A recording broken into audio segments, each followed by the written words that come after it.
Welcome back to Too Tall Desk, where today we're going to examine what else terrible in this world EA can try to make sound surprisingly fun. I want to start today's video by acknowledging that what EA has done and said over the past couple of days actually is genuinely surprising. You would think after the years and years we've spent talking about loot boxes are bad and you shouldn't have loot boxes and loot boxes aren't good, that you'd heard everything. That everything there could possibly be to say about loot boxes has gone in one ear and out the other at some point in time.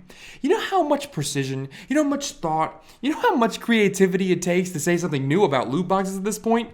A lot. It takes a whole lot of creativity. But right now, as many of you know, there are bills in the process of being passed that are going to kind of regulate and legislate what companies can and cannot do with loot boxes in the video game industry. Now, this is both good and bad. This type of regulation can be problematic, but at the same time, hey, removing gambling options from games is probably just going to make games better, so there's that. But legislating anything like this or trying to regulate something like this can lead to a slippery slope in which too much regulation occurs and we start to lose kind of control over the industry. However, that's not what we're here to talk about today.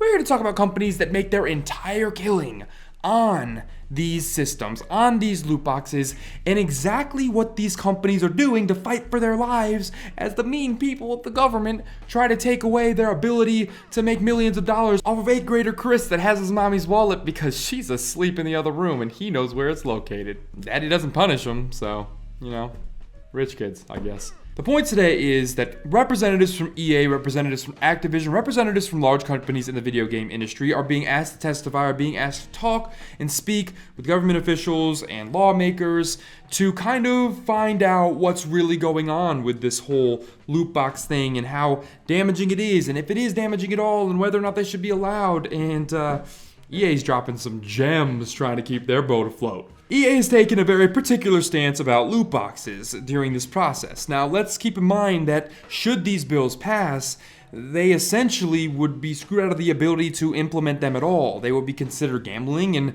in any game that wasn't rated adult, they wouldn't really be allowed to implement them at all. This is a huge source of revenue for EA. For example, EA has literally made almost $1 billion a year off of Ultimate Team Packs alone, which, as you all know, are just loot boxes. That's all they are. Now, a lot of comparisons have been made between these loot boxes, which they are today, and what EA is claiming they are.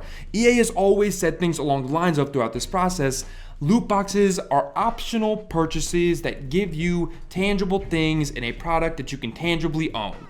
Tangible, meaning I can touch it, I can feel it, which, as anybody with a brain knows, is not true.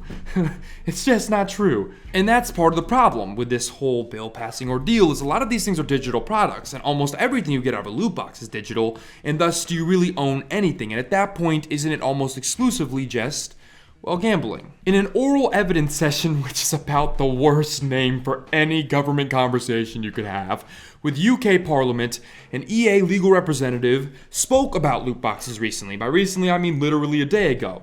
And what he had to say was, well, weird. Do you remember the Wonder Balls? Those little balls of chocolate that you would get from the grocery store? They were like $2 or $3. They were overpriced. But they would be filled with little candies, little nerds or whatever they are, and they'd be a shape of SpongeBob or something else.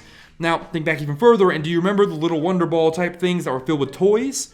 Well, fun fact, the FDA eventually banned those products from being sold. You could not fill a ball of food with a plastic item.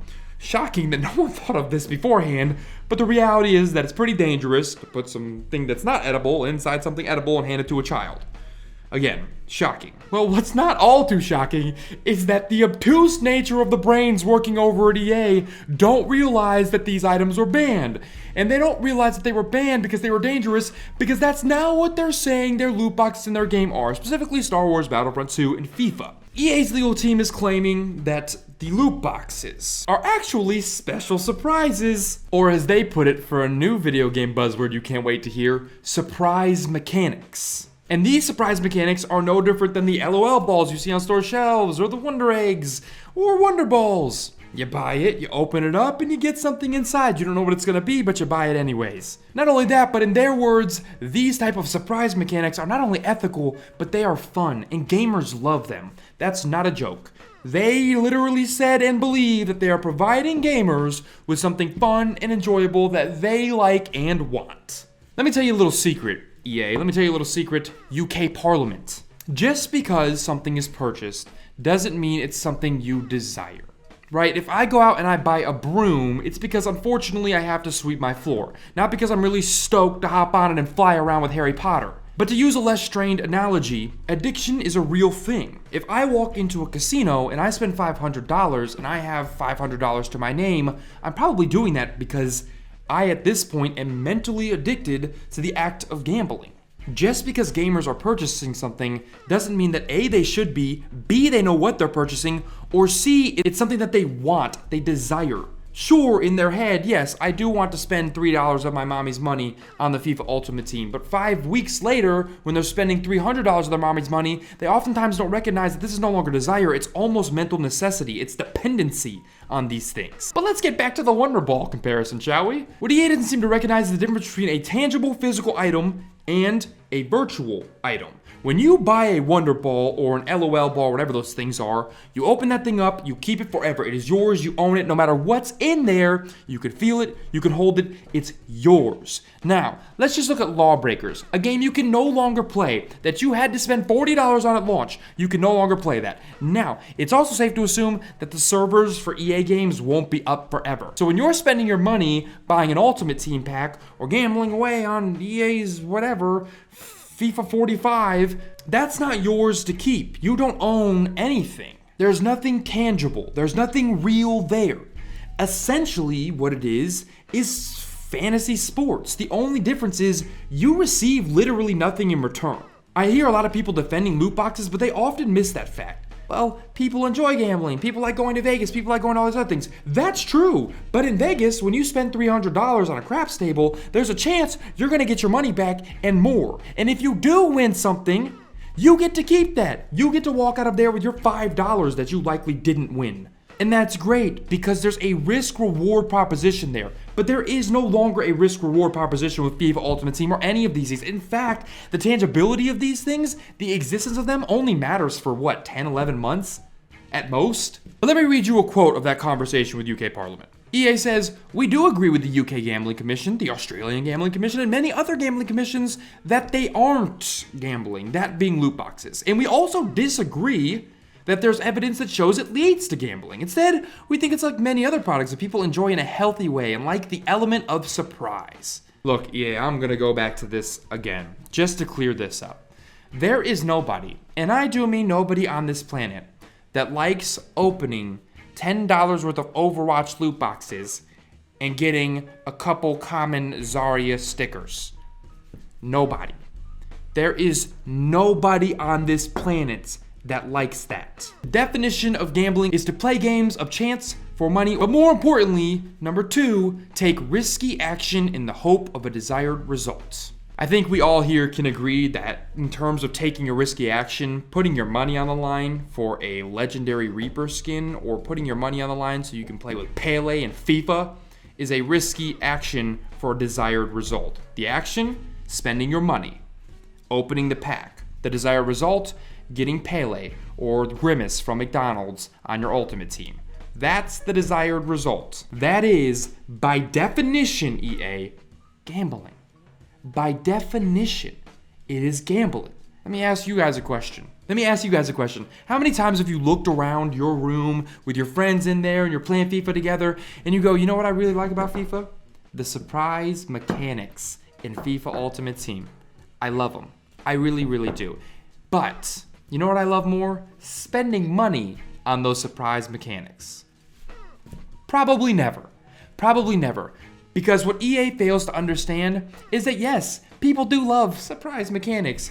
People love the idea of opening things and seeing what they get. What people don't love is the manipulation that you guys use to get people to do that. What they don't love is when their entire games are built around that prospect. And what they don't love more than anything else is the fact that you force them and ask them to spend real world money on these things.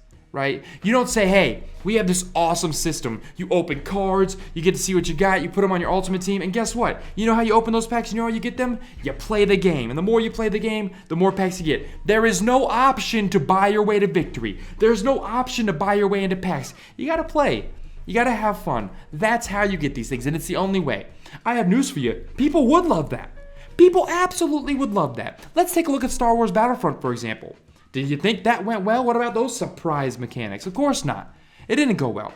And you know what? Without all those systems in the game, Star Wars Battlefront, still not a perfect game. And you know why? Because you built the game's foundational mechanics around people's willingness to spend money on your surprise mechanics.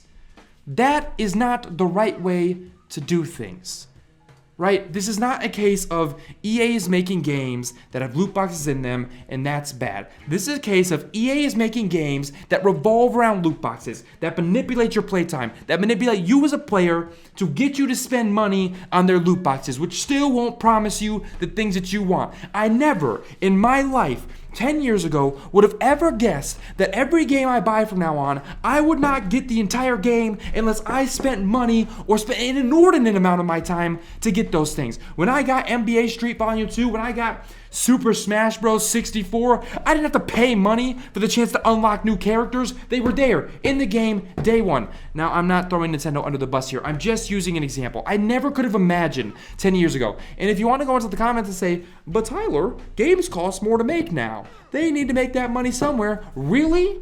Tell that to CD Projekt Red. Tell that to CD Projekt Red. Tell that to the Pokemon Company.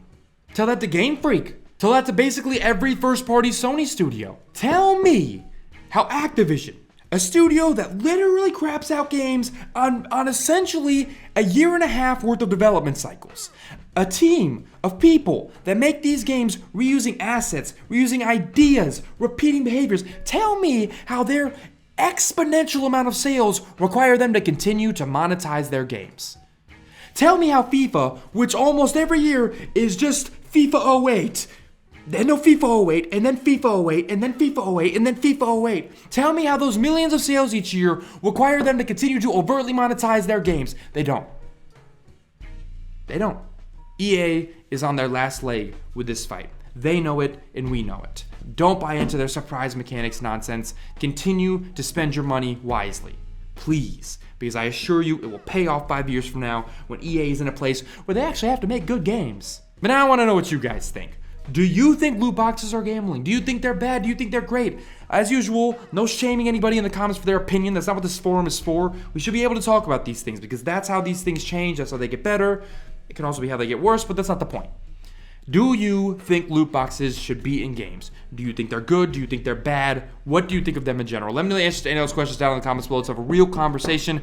As always, if you enjoyed this video, hit that like button. If you are not yet subscribed to this channel, press subscribe. I put out gaming videos with my Too Tall Furniture a bunch of times a week. Sometimes more, sometimes less. It just depends on what's going on in gaming. So hit subscribe so you don't miss any of that. Until next time, guys, I'm out.